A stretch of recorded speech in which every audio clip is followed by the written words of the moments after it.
De hecho, aprovechamos de saludar a don Jorge López. Buenas tardes, asiento por favor. De la Asociación de Directores y Guionistas de Chile, ADG, su presidente, el señor Jorge López. Y también tenemos conectado a través de videoconferencia al fotógrafo señor Felipe Durán y la documentalista señora Elena Varela. Entonces, recordemos este proyecto de ley que estamos retomando, la discusión que regula el secreto profesional en las obras audiovisuales, boletín número 5.987-04.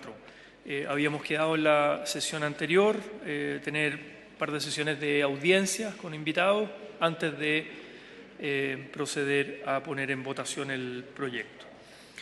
Entonces, comenzamos con don Jorge López, su opinión sobre el proyecto de ley, y después tenemos dos invitados más por videoconferencia.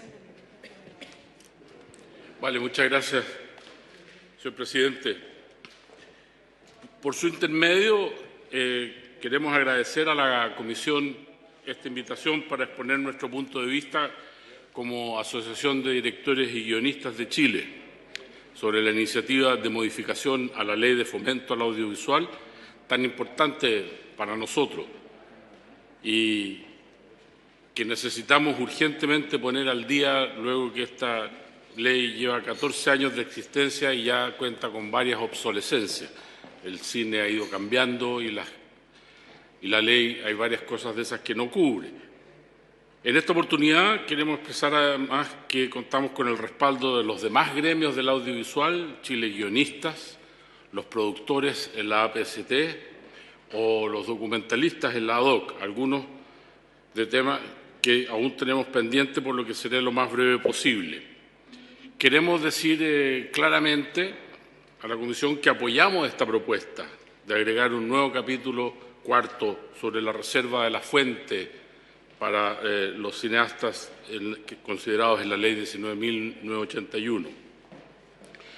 Estamos de acuerdo con el agregado propuesto, ya que hoy en día, por diversas circunstancias, los realizadores de obras audiovisuales necesitan de todos los instrumentos que garanticen la libertad de creación y difusión que ya se ha expresado en la Constitución de la República. Desde nuestra condición de ciudadanos, apoyamos la voluntad explícita de esta comisión por definir finalmente un proyecto que ya lleva 11 años de tramitación y que aún no logra ser concretado. Desde nuestra mirada de autores cinematográficos, vemos este avance como una mejoría, no cabe duda, especialmente como un apoyo explícito a la especial situación de privilegio que el cine chileno vive hoy día, internacionalmente especialmente, ¿no? Y que necesita de las garantías necesarias para que este proyecto de ley ofrece para continuar con el desarrollo que busca llevar nuestro trabajo a ser un polo de avance cultural tanto para Chile como para nuestra región continental e incluso para el resto del mundo. Pero eso no significa que estemos tranquilos, señor presidente. Estos tiempos de gran exposición y prestigio para el cine chileno tendrán seguramente una duración limitada, como siempre sucede con estas cosas. Por lo que ya estamos trabajando en varias otras acciones, como por ejemplo la reciente creación mancomunada entre todos los gremios del audiovisual, además del Ministerio de las Culturas, para crear la Academia Cinematográfica de Chile, que busca unificar los planes e incentivos, respaldar la creatividad y fomentar la innovación en las artes audiovisuales de nuestro país. Como audiovisualistas chilenos, estamos solicitando encarecidamente la renovación de la Ley de Fomento al Audiovisual, la Ley 19.981, que, como decía antes, cumple 14 años y se encuentra verdaderamente obsoleta en muchos puntos. Ofrezco, por cierto, a la Comisión una minuta de 10 de estos puntos que hemos preparado, aquí se la dejaré a disposición. Estamos a la búsqueda de un consenso que nos permita modificar y actualizar las posibilidades que pueda ofrecer una nueva y robusta, renovada ley de fomento verdadero al audiovisual. Lamentamos que esta vez, una vez más, lamentamos que no se pueda tratar en esta oportunidad el tema fundamental de nuestra televisión pública, aunque estamos disponibles, y eso es lo que quiero dejar como mensaje, para cuando ustedes lo requieran, ya que consideramos que este tema, el de la televisión pública chilena, es un factor fundamental en el desarrollo y la calidad de la educación y la cultura en nuestro país, y por lo tanto tiene un impacto directo en las audiencias del cine chileno, del audiovisual chileno. En efecto, señores y señoras senadores, ustedes estarán de acuerdo con nosotros en que no es lógico que instituciones tan eminentemente culturales como son el Consejo Nacional de Televisión y la Televisión Nacional de Chile sigan siendo gobernadas por directorios en régimen de cuoteo político binominal, en vez de tener una composición multisectorial que garantice su autonomía y vocación cultural. Una rémora que se viene arrastrando desde tiempos ya superados y que ojalá esta comisión, cuando trate este delicado tema, porque le va a tocar, pudiera corregir. Nosotros, como autores del audiovisual chileno, buscaremos siempre que se pueda legislar para que nuestro cine tenga el sitial que le corresponde en la vida nacional y en las políticas públicas del país. El cambio que hoy se plantea a la Ley del Fomento Audiovisual lo consideramos en este caso un paso fundamental en ese sentido. Pero, señor presidente, hay más temas pendientes. Próximamente, a fin de mes me parece, se viene la discusión de la nueva Ley de Presupuesto de la Nación para el año 2020. Nosotros hemos llegado a un acuerdo con distintos parlamentarios, tanto diputados como senadores, para crear una comisión de trabajo que nos ayude a que en la discusión de la ley de presupuesto del 2020 podamos contar con la ayuda de ustedes para revertir las reducciones constantes que ha ido enfrentando el audiovisual frente al presupuesto de la Nación y ojalá volver a recuperar por lo menos lo que había antes. La idea es que el Ministerio de Hacienda no continúe con su política de reducción de los recursos del audiovisual nacional, sino que estos ojalá aumenten. No hay verdadero desarrollo comercial en un país si éste no está respaldado por un sólido acervo cultural. Así como también la ampliación a la Ley de Donaciones Culturales, una ley que no funciona, porque es tan engorroso que por más que se otorguen los certificados validando los proyectos que se busca apoyar, estos no consiguen, señor presidente, ni un solo donante hasta ahora que esté dispuesto a participar por el temor a mitos que representan al Servicio de Impuestos Internos. Son todos estos temas culturales en que nuestro sector, los cineastas chilenos a quienes hoy representamos, se están preparando en profundidad para cada uno de estos temas, porque esta discusión pensamos que sí tenemos mucho que aportar. Muchas gracias, señor presidente. Muchas gracias, Jorge López. Todavía no tenemos quórum formal, pero avanzamos. Damos la bienvenida, diputado. Tenemos entonces conexión audiovisual. Vamos a escuchar las presentaciones y después abrimos una ronda de preguntas, comentarios con nuestros invitados. Está conectado el fotógrafo señor Felipe Durán. No sé si nos escucha bien. Don Felipe Durán, muy buenas tardes. Hola, buenas tardes. Le ofrecemos la palabra para que nos dé su opinión sobre el proyecto de ley.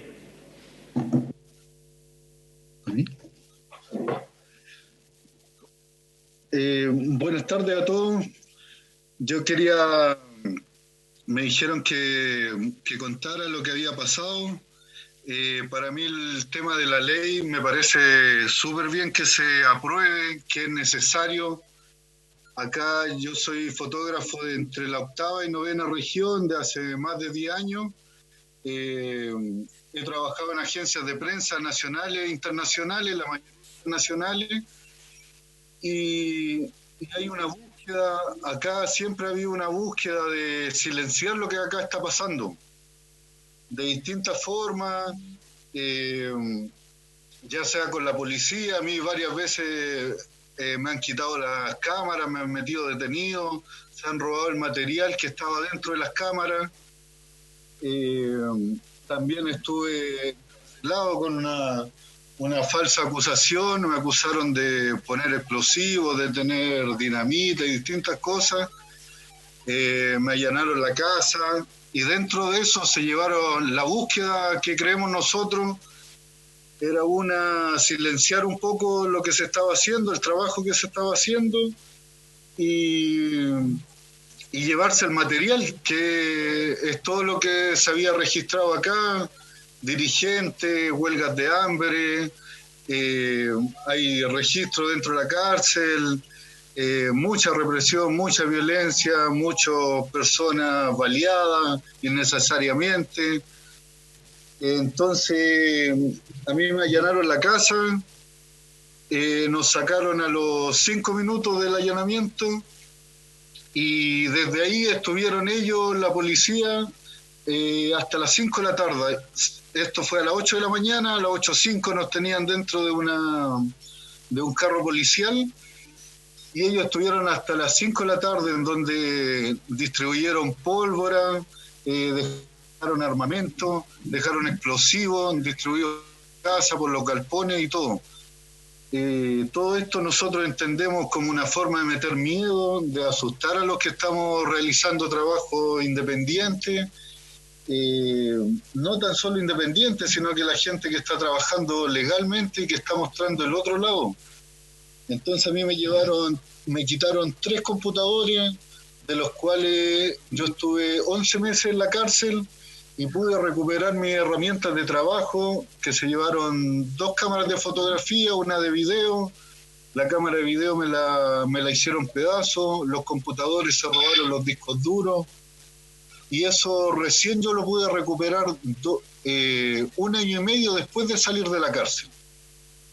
Entonces nosotros entendemos que es una búsqueda de restringir el acceso a la información, de meter miedo a la gente que está registrando, porque hay harta gente que está registrando lo que pasa acá, y es necesario que exista una protección para el trabajo de uno. Yo por esto mismo que ha estado pasando, que a distintos compañeros, colegas, le ha pasado con su registro, yo siempre tuve respaldado todo mi archivo en más de un lado, y por suerte ese día que allanaron la casa no había ni un disco duro ni nada de mi trabajo, estaba ahí. Solamente habían computadores, que había un poco de lo último trabajo que tenía y lo que estaba en las cámaras. Todo eso ellos se lo llevaron, lo imposibilitaron, nunca más pude ocupar la cámara fotográfica que tenía, la cámara de video también. Entonces, acá hay algo muy... de distintas formas se busca callar. A mí el 2009, registrando una toma en Temucuicui, fue un carabinero y a alrededor de 15 metros me disparó 2 escopetazos, uno en la cara, otro en el estómago. Acá eso no es algo, para ustedes puede sonar que es algo muy raro, que por qué pasa eso, pero acá es casi normal, a la gente se le asusta, se le intimida, y en ese tiempo para nosotros era tan normal esto que ni siquiera pusimos una queja en Carabineros.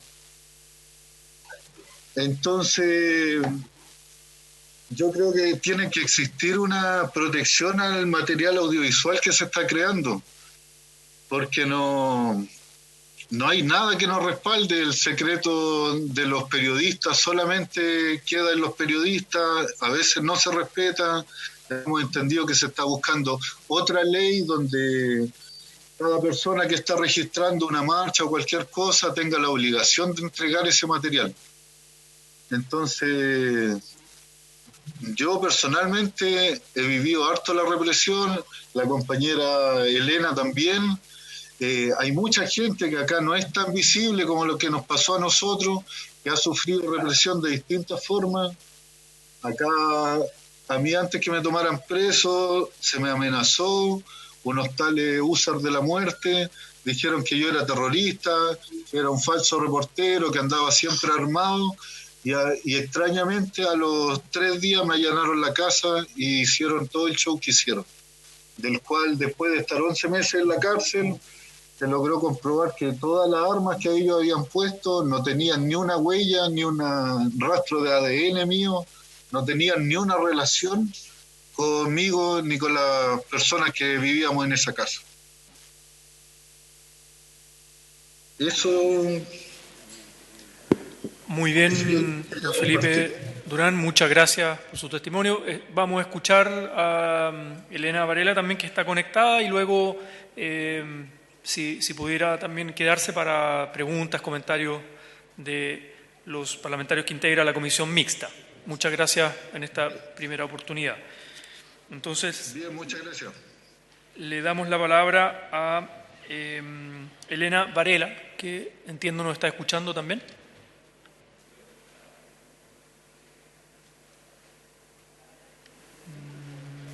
No sé si... Elena. Pero parece que no está. La están contactando, parece que también está conectada por videoconferencia, entonces se va a conectar ahora en un momento. Ahí está.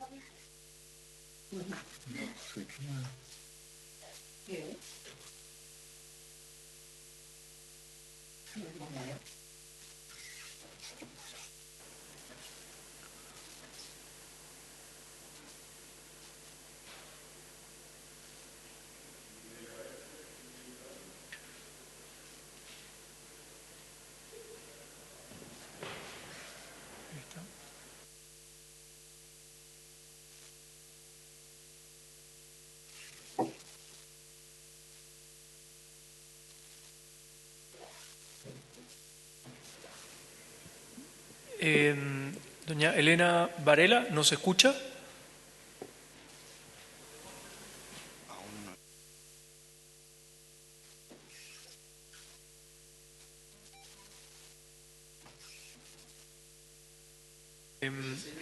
Sí, están haciendo el intento de conexión, todavía no puede escuchar la sesión.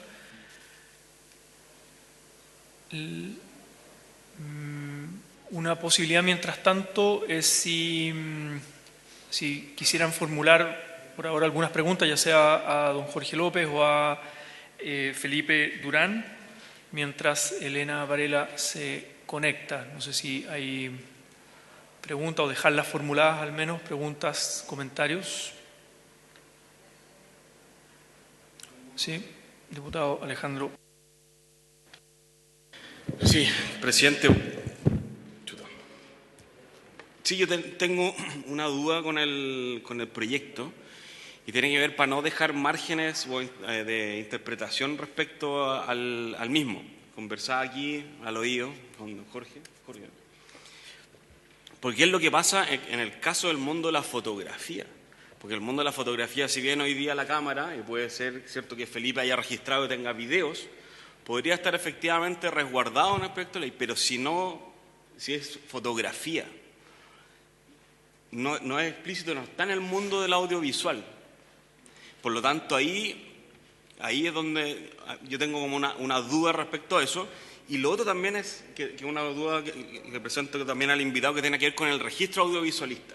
Porque también puede existir, ¿cierto? Hoy día, cualquier persona con algún celular, etcétera, pueda decir que están parados bajo este criterio. Por lo tanto, ¿cómo han visto ustedes desde ahí ese tema? Que hoy día hay mucha gente, ¿cierto?, que genera material en el mundo, por ejemplo, puede ser muy bien del mundo de la academia, el mundo universitario también podría estar, ¿cierto?, considerado en esto, mientras se esté estudiando alguna carrera afín a lo audiovisual. Por lo tanto, a mí me preocupa eso. Uno, el mundo de la fotografía, ¿cómo podría estar, si está o no está acá? Así de claro, si se considera o no la fotografía. Y el otro aspecto, que es como hasta dónde llega, hasta dónde va a ser el límite. Está el registro de audiovisualistas, quiénes van a ser, cómo uno va a poder distinguir quién sí y quién no. Bien. Recogemos esa pregunta del diputado Alejandro Bernales. Parece que ahora Elena sí nos está escuchando. ¿Nos escucha o no? Parece que no. ¿No? Elena Varela, ¿nos escucha ahora o no? No, parece que no. Bien.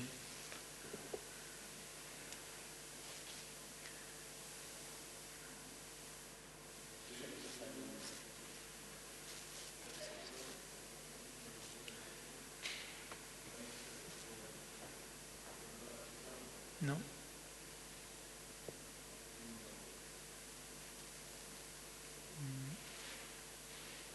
No, no la escuchamos.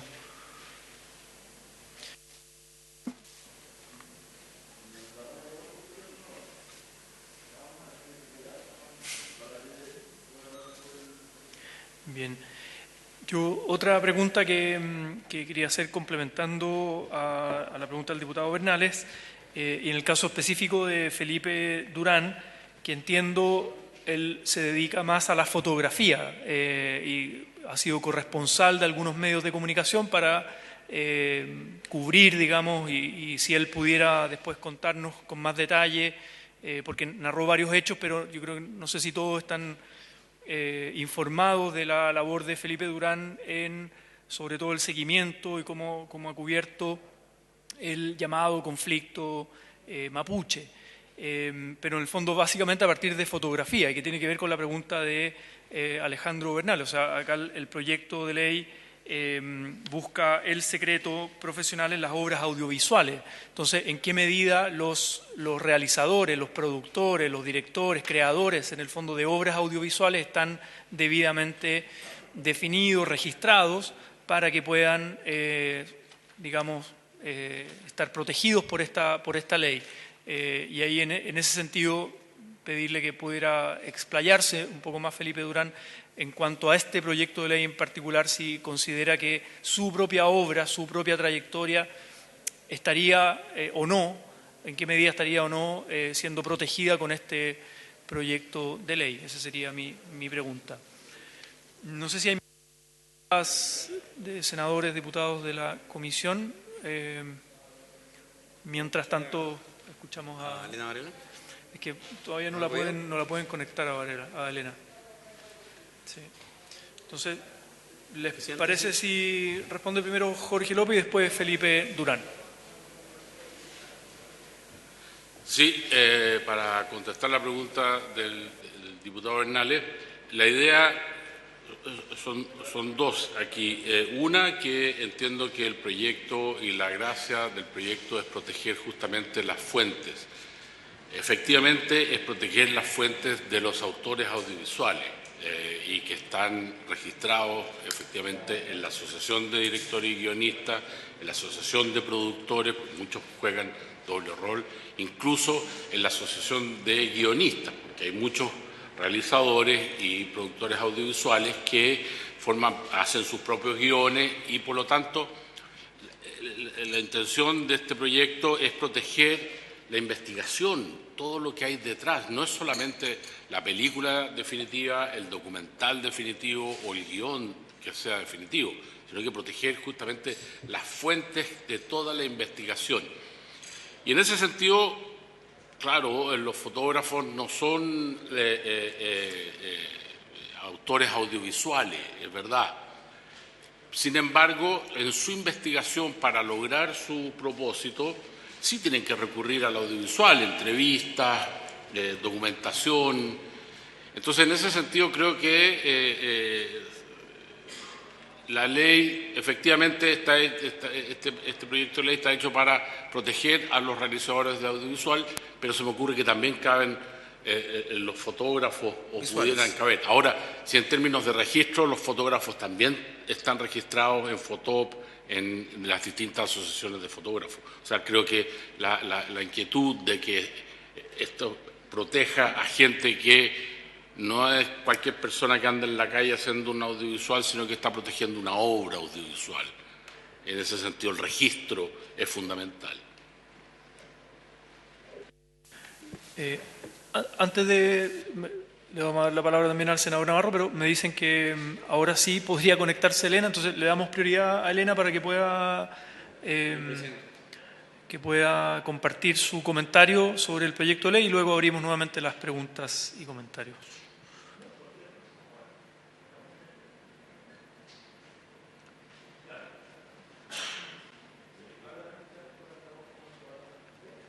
Bien, le damos la palabra entonces a Elena Varela. ¿Aló? Ya, hola, buenas tardes. Me presento, soy Elena Varela. Soy documentalista, cineasta. Bueno, no sé si me están escuchando porque es tan raro todo el sistema. Ya, bueno, los saludo a todos quienes están interesados en este cambio, digamos, de ley o hacer una ley importante para todos nosotros que elaboramos en el área de las audiovisuales, en el ámbito del documentalismo principalmente. Bueno, primero que nada voy a contar mi experiencia para algunos que no están interiorizados respecto de esto. Yo soy documentalista, llevo una carrera bien larga de más de 20 años de trabajo, periodista a la vez, cineasta, soy artista en general, licenciada en música por otro lado, y bueno, les explico. Una de las motivaciones más importantes que he tenido en mi vida es el trabajo con los pueblos originarios. Y en ese sentido, me surge la idea el año 2003, 2002, de estudiar el pueblo mapuche en su proceso, digamos, de reivindicación de tierra, en el proceso de recuperación del territorio, cómo ellos piensan, cuál es su lucha, un proceso bastante fuerte, en la cual ellos intentan recuperar historia y cultura principalmente, e identidad. Y me sumerjo en todo lo que tiene que ver con la historia del pueblo mapuche, la cultura principalmente, por ser artista y gestora cultural. Decidí irme al sur de Chile. Yo no era del sur, era de Valparaíso, soy del norte, en realidad mis raíces están en el norte de Chile, y investigar este asunto. Todo esto parte porque en un curso en la Alemania me entero de todo el problema mapuche, es un problema grave. Esto estoy hablando del año 2000. Y llegando a Chile dije, voy a ir a investigar esto y me voy a ir a vivir allá porque considero que, bueno, tengo todo un pensamiento respecto del arte, de vivir en los espacios donde se ejecuta, donde se vive el tema que voy a documentar. No soy de esas cineastas o documentalistas que van por 3 días a grabar y se van después a sus casas. Entonces decidí como interiorizarme más porque además de todo no había mucho tema, no había muchos libros, no habían grabaciones, las grabaciones que habían eran muy antiguas, demasiado antiguas. Y bueno, me compenetro en el sur de Chile, en la zona de Cautín primero, y principalmente en el sector de Temuco, cuando me interiorizo que hay presos políticos. Y para mí eso era algo realmente novedoso en su momento cuando se hablaba de prisión política, puesto que mi concepto académico o mi concepto, digamos, dentro, digamos, del mundo como humano, tenía que ver mucho con la dictadura militar. Entonces, cuando trato de comprender esta historia, es cuando realmente me sumerjo en el mundo mapuche, lo que estaba viviendo. En ese momento conocí 3 mujeres que estaban presas políticas, una perseguida, que estaba clandestina, que era mi primera película. O sea, mi primera película de este tema, ¿ya? Una mujer presa política que estaba perseguida clandestina, que había optado por la clandestinidad. Otra mujer que estaba presa condenada a 10 años por ley antiterrorista, y otra mujer que estaba perseguida también y que era del Partido Comunista en ese instante y que después, bueno, con los años, hace como 4 o 5 años, ella falleció de un cáncer a la mama en el proceso de clandestinidad. Y bueno, y empiezo a interiorizarme de un mundo que a la vez era muy atractivo en términos de imagen, en términos audiovisuales, en términos, digamos, de narrativa, de la fuerza del guión, de la fuerza de la historia. y, y al pasar el tiempo me doy cuenta que estoy siendo perseguida. Tuve que asistir a la cárcel de alta seguridad de Angol a visitar a esta mujer para entrevistarla. Así también tuve que entrevistarme con ella y con otras personas. Y este proyecto fue beneficiado por Corfo año 2004. Entonces hago curso, docencia para jóvenes en el sector de Temuco para que se forme, digamos, un germen cinematográfico. Y resulta de que pasados los años empecé a notar cosas muy extrañas en mi casa, como por ejemplo que encontré lugares abiertos, todo en el suelo, en circunstancias que yo no había entrado a mi casa, el auto un día con el capó abierto y habían metido unos paños adentro. Empecé a sentirme como que algo raro estaba sucediendo. Al pasar los años, porque esto fue un proceso largo, las mujeres dijeron que no, que ellas no querían aceptar que el documental fuera de mujeres porque el mundo del pueblo mapuche era de los dos, digamos, de hombre y mujer, de niños, el pueblo era un pueblo y no era de mujeres solas. Por lo tanto, tenía que hacer un trabajo con el pueblo y entonces empiezo a sumergir en un proceso de reconstrucción del pueblo mapuche ya como pueblo, niños, jóvenes, comunidades. En mi trabajo registro había más de 20 comunidades en las cuales yo estuve entrevistando, visitando, en la cual ellos abrieron, digamos, su corazón o sus lugares, su espacio, para que esto se pudiera ver en términos nacionales, porque ellos estaban viviendo mucho discriminación y históricamente era así, hay una deuda histórica. Entonces, pasados los años, cada vez fue más fuerte la persecución y en un momento determinado parecía haber un robo en mi casa que nunca fue robo. Y yo sentía que no era un robo. No me robaron nada. O sea, yo hacer música, tenía saxofones, instrumentos musicales, un teclado de 2 millones de pesos, no robaron nada. Se llevaron una cámara, se llevaron fotografías mías que estaban dentro de un bolso que yo tenía lleno de fotos de mi hija, de mi familia, de un proceso histórico de mi vida. Y entonces empiezo a sentir que esta cosa ya no era normal. No era normal. Y ya empiezo a sentir un poco de miedo cuando en la huelga más grande de hambre de los presos políticos, yo entré a grabar y los vidrios de mi auto fueron quebrados. Me sacaron toda información que había dentro. Tenía unos, ¿cómo se llama? Unos cassettes de estos chiquitos, unos mini disc. Me sacaron un montón de cosas de adentro, papeles, carpetas, etcétera, y una mochila, que no era mía, era del camarógrafo. Entonces tuve que dar cuenta a Carabineros y la misma gente que estaba rodeando el cementerio de Temuco informó que eran Carabineros los que habían hecho eso, que eran gente uniformada pero de civil, que tenían todos los rasgos, digamos, de ser Carabineros o de ser militares, no sé, etcétera. Entonces ya me veo cada vez más comprometida en un tema muy difícil de asumir, de vivir, porque vivía con mi hija sola. Mi hija en ese instante ella creció entre los 10 y los 15 años. Una niña estudiante de séptimo básico, de ahí para arriba, que estudiaba en Pucón. Entonces empezaron a pasar muchas cosas hasta que de repente algo extraño pasaba. Yo era directora de cultura del municipio de Pucón en ese instante, cuando empezó esa persecución más fuerte, y roban el computador del lugar donde voy a trabajar. Yo iba a trabajar todos los días en mi oficina, independientemente de eso, como productora independiente, hacía Nehuen Mapuche, que era el documental que había ganado ya el Fondo Nacional de Cine.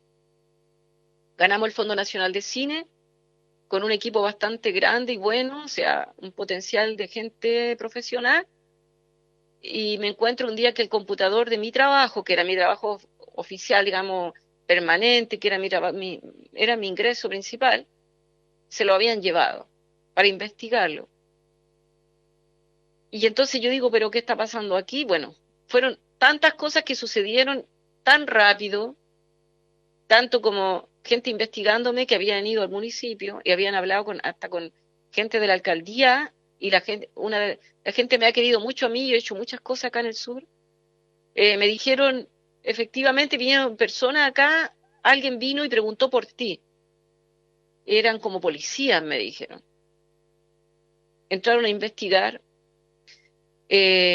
Paralelo a eso, hay muchas historias, digamos, de la mano de la persecución que sufrí.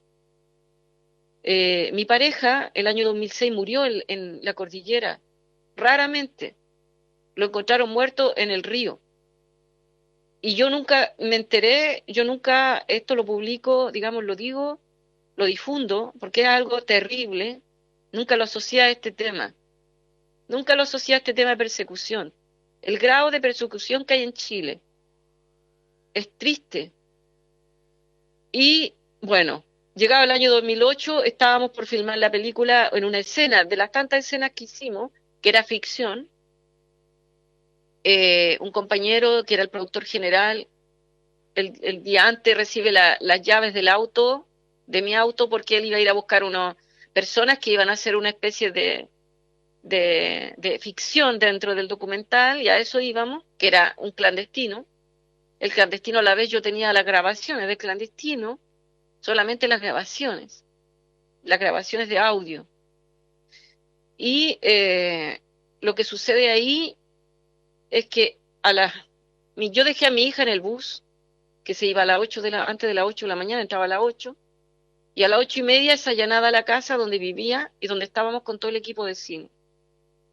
Éramos 10 personas más o menos, y entran gente, o sea, había una señora que estaba a cargo de las comidas de nosotros, de la salida, el ingreso, todo eso, la parte de limpieza. Entonces a las 8:30 de la mañana me dice, señora Elena, la buscan unas personas, unos hombres, y me mira y me muestra una cara de terror, y entran unos hombres grandotes, otros más chicos, de todo, habían 2 mujeres en el grupo, que después me enteré que eran de la PDI, pero habían otros que no eran de la PDI, nunca más los vi, los busqué. Entonces ingresan a la casa y con arma larga me reducen en el suelo y me llevan, que me va a pasar algo muy tremendo, muy grave, si no hablo. Que si yo hablo, allanan la casa, sacan todo. Paralelamente a eso, en el año 2005 yo me gané un fondo de la Corfo, de la industria audiovisual, para hacer un documental que se llama Sueños del Comandante, que es la historia del comandante Pepe, que es un mito dentro de la región de Los Ríos, y que en el fondo narra un poco la historia de ese proceso histórico, de los procesos mucho antes de la dictadura, de la Unidad Popular, y después de la dictadura. Estamos hablando del año 65, cuando se levanta el movimiento obrero campesino en la zona del Tume, hasta el año 81, que es cuando exterminan a la Operación Retorno, que se llama, que es de un grupo guerrillero que se instala en las cordilleras de Neltume, que era del MIR. Entonces nosotros teníamos banderas, lienzos, en la cual nosotros hacíamos ficción de esto, ficción del movimiento obrero, ficción del movimiento en los procesos antes de la Unidad Popular, y después de la Unidad Popular el proceso guerrillero del año 81. Todo eso estaba entre medio de ficción, que es mi estilo de trabajo, y documental, era híbrido.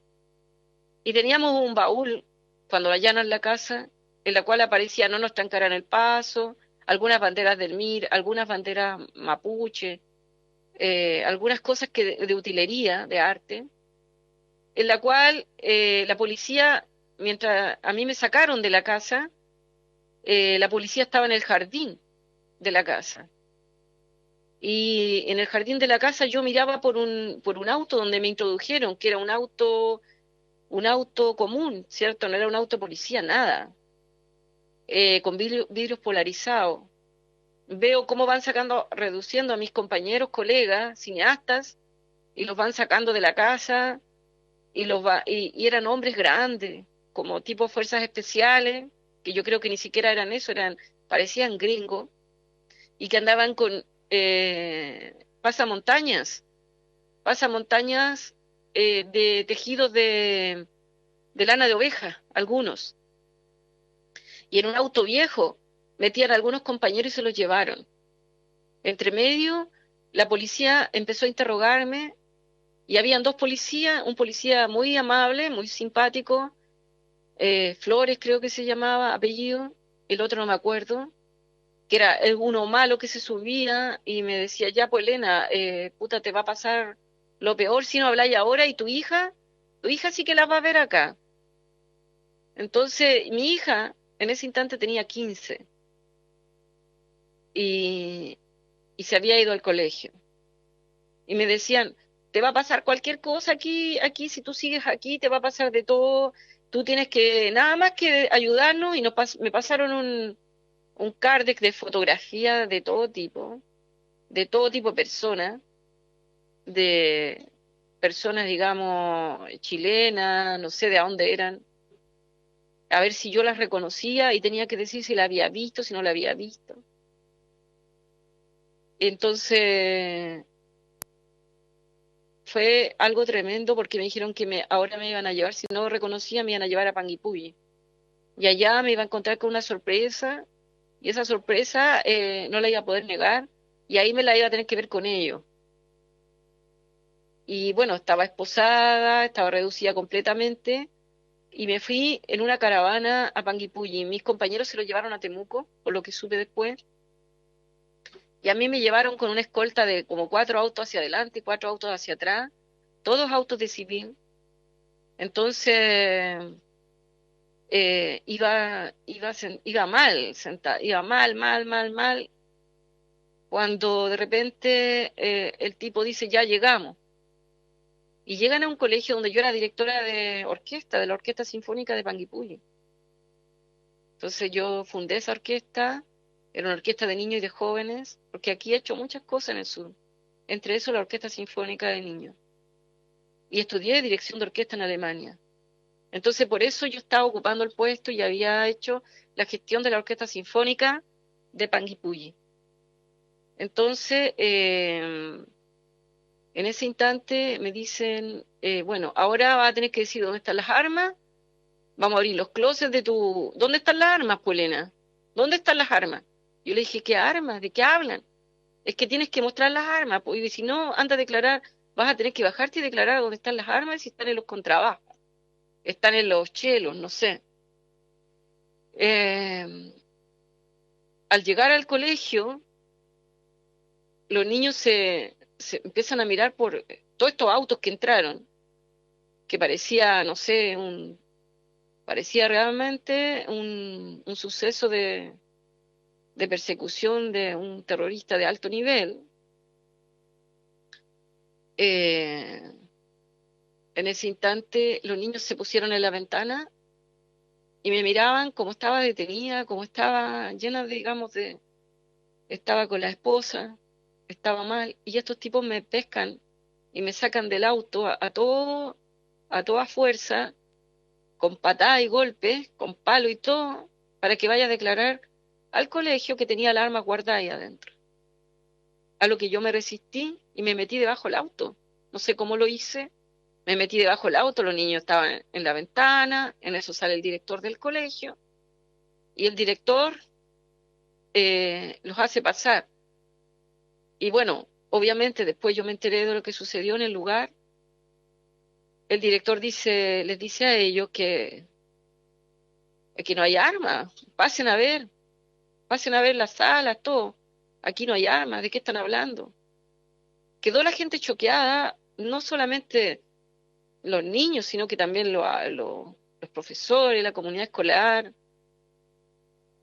Bueno, finalmente ellos entraron, yo me quedé ahí, me redujeron, me quedé dentro del auto y ellos salieron de ahí de la zona y nos fuimos, pues. Y se metieron al auto después de un rato, no sé, tiene que haber pasado unos 20 minutos y nos fuimos. Y bueno, estaba súper choqueada, súper mal. Cuando íbamos llegando a Temuco, ya era como tarde, entonces deben haber sido como a las 4 de la tarde, 5 de la tarde, ingresamos por la PDI, los otros autos no sé dónde quedaron, solamente ingresé yo, La escolta que había se fue para otra parte, ingresé yo, pero estaba lleno de prensa. Y dentro de la prensa había muchos compañeros que iban con reporteros de la radio Bio Bio, reporteros del Diario Austral, reporteros de todos, que siempre nos topábamos en los espacios de grabaciones de acontecimientos y problemas que pasaban en la región. Y se acercó uno de ellos y me dice, porque me dicen, ¿por qué te detienen? ¿Por qué te detienen, Elena? Entonces yo lo miro y me dice, te están deteniendo por grandes asaltos a banco. Entonces, en ese momento quedé realmente impresionada, no sabía qué estaba sucediendo, qué era lo que pasaba realmente, y comienza un proceso muy fuerte, pero muy fuerte, que ni siquiera he podido superar hasta el día de hoy.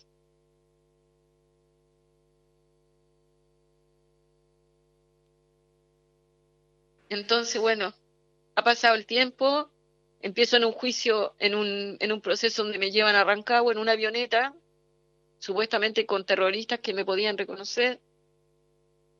Llego a Rancagua y no sé, habría más de 100 civiles no, más de 100 uniformados de la PDI que me escoltaron hasta la cárcel de Rancagua. En Rancagua me detienen y me llevan a un lugar, estuve sentada toda la noche. Y entre medio me citan a un interrogatorio, a un subterráneo. ¿A qué les recuerda a ustedes eso? ¿No les recuerda acaso a los episodios de la CNI? Obviamente que sentí eso, el terror. Y fue el jefe de la PDI de Rancagua el que me interrogó. Increíblemente, Juan Reyes.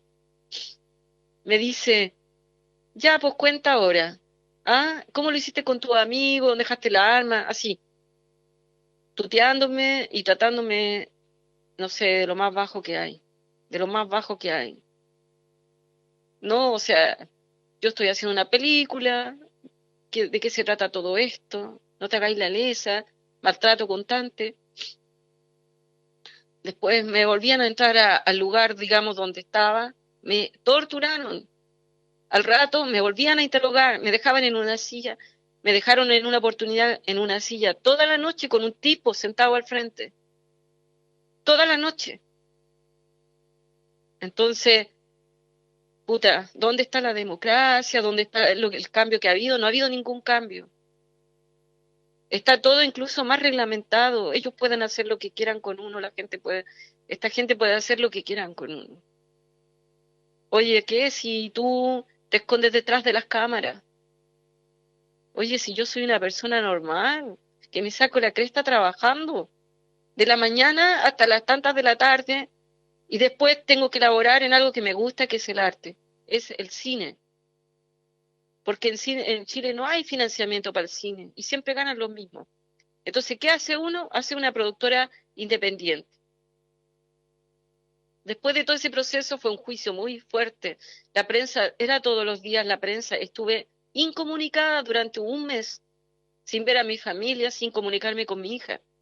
Mi hija estaba en estado de shock, con un drama terrible, de no ver a su madre, de saber que su madre era una porquería que aparecía en la tele. Que de gran cineasta que se había ganado todos esos fondos, terminó siendo una porquería. Hasta el día de hoy no he logrado superar los problemas con mi familia. Hasta el día de hoy no encuentro un trabajo estable en el sentido de lo que merezco.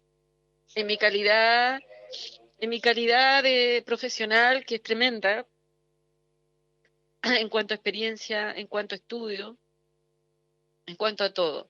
No estoy victimizándome, es la realidad. Es mi realidad. Y la sé enfrentar y la he sabido enfrentar. Y en este momento prácticamente soy una persona que no sé cómo Dios me ha dado lo que me falta, porque podría estar deshecha, hecha pebre, realmente haber ido no sé, pues a un centro realmente psiquiátrico a internarme, que sí, uno está a punto a veces. Entonces, Hay una justicia mediocre que hoy día, después que pase un juicio de 3 años, fueron 3 años, donde en 2 años vino Daniel Mitterrand y me dice, no, Elena, tú tienes que salir de Chile, vas a ir a las Naciones Unidas. Fui a las Naciones Unidas a dar cuenta de este proceso, de la violación a la libertad de expresión, de la violación a las personas, de la violación de derechos humanos que hay aquí en el sur. Entonces me encontré con que obviamente el año 2009 se iba a dictar un nuevo directorio de derechos humanos a nivel nacional, ¿cierto? Y un montón de cambios de derechos humanos. Y siguen aconteciendo problemas. Esto que ocurrió hace años pareciera que ya ocurrió, y no ocurrió, no terminó. Pasados los años he recibido amenazas de muerte constante. El año pasado, de hecho, tengo registros históricos, tengo registros, digamos, en la Fiscalía de haber puesto un recurso de protección en el juzgado de acá de Villarrica, de protección porque tuve una amenaza de muerte. Y así como esa, cuando fue el caso Huracán, clonaron mi Facebook, pusieron un tipo que iba muriendo, cayendo al mar, con la gente que clonó el Facebook, que lo hackeó, con unas cadenas abiertas, goteando sangre, como que iba cayendo al mar. Con palabras serias me envían mensajes. Perra comunista, no sé, improperios, ¿para qué decir? Entonces, termina todo esto, nunca ha terminado. Yo hice una demanda al Estado el año 2011. Pedí que se me devolvieran mis cintas, mi material audiovisual. Nunca me lo devolvieron. El fiscal que estaba a cargo, el fiscal Servando Pérez, me devolvió 20 cintas. Olvídense, era cantidad de material si fueron 6 años de trabajo, de investigación. Material que sirve para la memoria histórica, para refrescarse, para saber cuál es la cosa de verdad. Aquí no habían puntos de vista en los materiales, era la realidad. Era un allanamiento, era violación contra niños, era persecución. Esos niños que mataron ahora, ese niño que mataron, ese niño yo lo vi cuando era niño, lo grabé cuando era niño. Yo entré a esa comunidad cuando él era un niño. Y después verlo muerto, qué dolor más grande, Dios mío, qué dolor más grande. Este país está loco.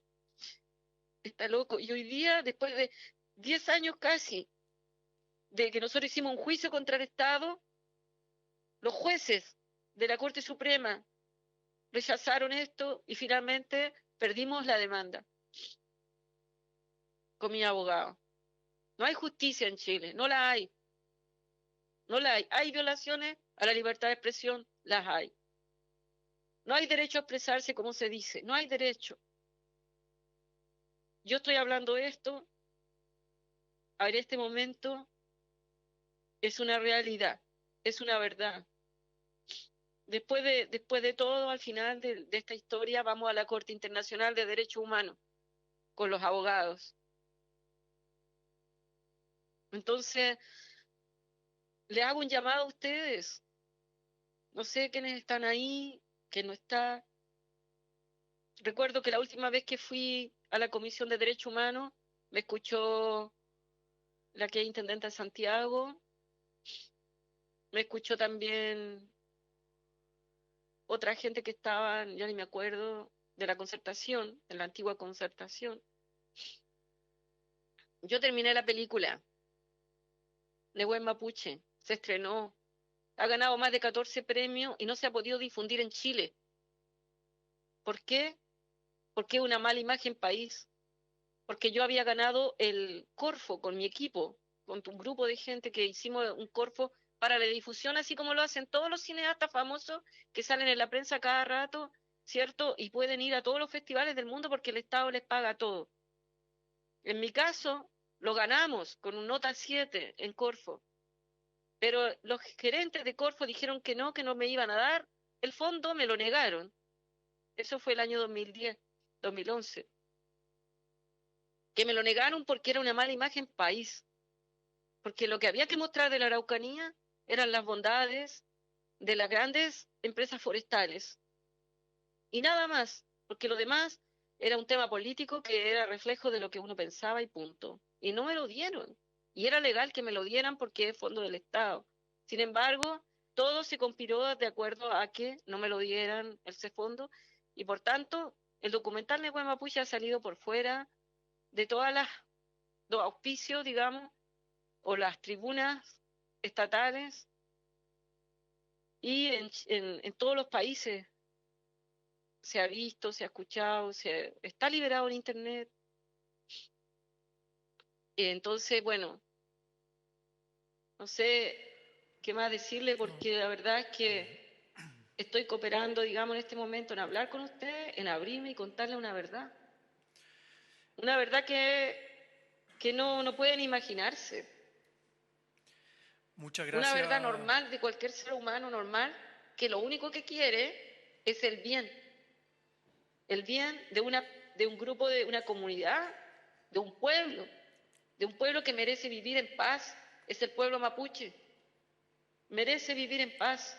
Ahora, lo que pasa es que las políticas que se han realizado no son, ni siquiera están cerca de ser algo realmente adecuado o como debiera ser. No Elena, hay respeto. Disculpa que te interrumpa, te agradecemos el tremendo testimonio, hemos dado más tiempo del habitual a los invitados, pero tenemos un límite también de tiempo de esta sesión mixta.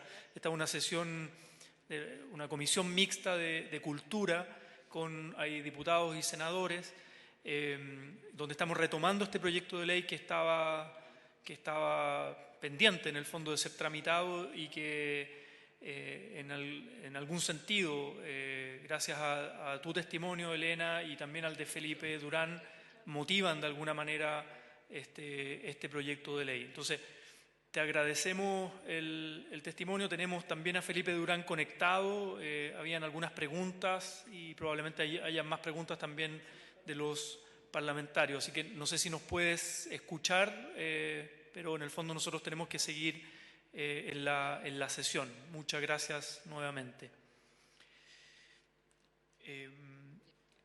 Me había solicitado la palabra hace un momento el senador Alejandro Navarro y no sé si hay más preguntas, comentarios de los presentes. Senador Navarro. Bien, gracias, presidente. La verdad es que estoy reemplazando al senador Jaime Quintana, pero personalmente he conocido la situación de Elena Varela desde su gestación. Lo que ha narrado es poco, por el tiempo, por la descripción auditiva. Los hechos son innarrables, el dolor producido, el atropello producido, particularmente a su trabajo, y la expropiación, allanamiento, incautación y no devolución de los medios de su producción, de su trabajo. Era tan ridículo que las pruebas que mostraban eran las banderas de utilería. Era como si hubiera una reproducción de la guerra de Vietnam y alguien entrara, incautara todo y dijera que hay una guerra o una guerrilla instalada en Chile. En hechos que son un montaje y que lamentablemente esto ocurrió hace más de 12 años, pero esto sigue ocurriendo. O sea, tenemos un problema de fondo respecto al procedimiento de investigación de nuestras policías, pero para aterrizarlo en el concepto, le haría en este informe especial. Yo vi informe especial anoche en la investigación de los curas pedófilos, curas que violaban niños y niñas. La policía utilizaría los mecanismos que utiliza para poder allanar Canal 7 y poder requisar material por ser material que involucra a una entidad. Yo creo que no lo harían. Aquí básicamente lo que ha habido un atropello judicial, que yo espero que la Corte Interamericana haga justicia, como ya lo ha hecho en 2 oportunidades, condenando al Estado de Chile por estos atropellos, particularmente los allanamientos a la escuela de Temuculcuy. Pero yendo a lo que es la lección de todo esto, la pregunta es, a un periodista se le podría incautar su trabajo, se le puede obligar a revelar su fuente. Si eso está hoy día y es ley vigente, ¿por qué a un productor audiovisual se le obliga a revelar su fuente o no está protegido para revelar su fuente en medio del desarrollo tecnológico más brutal en la historia de la humanidad, donde el concepto es audiovisual, donde la tecnología es audiovisual? Y siento que allí lo que tenemos que hacer es sacar una gran lección de estos hechos que han ocurrido y evitar mediante una ley que proteja. Si hay delito, bueno, habrá que mostrar el delito, pero en la producción o la censura es ex post, a no ser que reconozcamos que en Chile hay censura ex ante, de que hay un organismo capaz de censurar lo que los chilenos puedan ver o no puedan ver. Si los capítulos de informe especial o de la investigación de Canal 13 son revisados antes por un censor, antes de salir a la luz pública. No ocurre. Hay acciones posteriores que los ciudadanos tienen derecho para proteger su honra, para proteger su dignidad, y son acciones que están limitadas a los tribunales de justicia. Pero no hay censura ex antes. Ahí lo que ocurrió no fue solo una censura, fue un montaje en democracia. Esto ocurrió, no sé si está escuchando Elena, 2007. Estamos hablando del primer gobierno de la presidenta Bachelet. Estamos hablando de gobiernos de democracia. No estamos hablando de situación de la dictadura.